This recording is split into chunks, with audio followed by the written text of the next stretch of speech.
سلام علیکم. عزتمنو د یو زمیندار لور یعنې په خپل کور کې تنګه شوله او لاړه وتښتېدله د یو هلک سره. عزتمنو زموږ د ویډیو د سره تر پایه وګوره چې تاسو ته پوره معلومات در ورسېږي.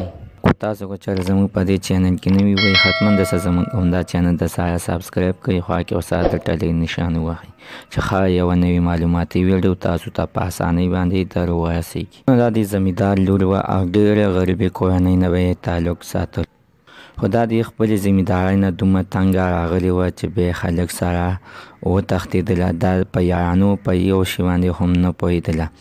د دې په محله کې یو دوه جینکۍ دغه شانتې هلکانو سره وتښتېدل، نو دې جینۍ ته هم ډېر خوند ورکړو او ویل چې زم چا سره وتښتم. دا جینۍ هم دغه شانتې یو د سکول هلک یې راونیولو او هغه هلک سره د خپل کور نه بهر ته ووتله او ورسره وتښتېدله.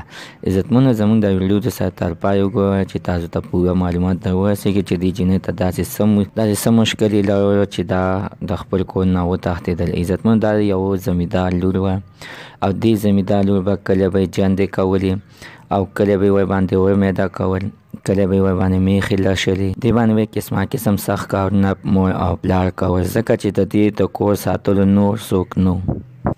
دا جینۍ د ډېره غمه او د ډېره مصیبته هلک سره وتښتېده. دې به ډېر سخت کارونه کول.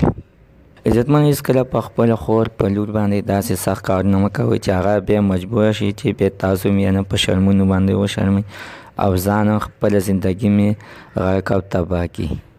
نو زموږ نننۍ معلومات د دې ځای پورې د نوي معلومات دپاره زموږ همدا چینل د سره سبسکرایب کړئ، خوا کې ورسره د ټلې نشان ووهئ چې ښه یوه نوې معلوماتي ویډیو تاسو ته په اسانۍ باندې در ورسېږي.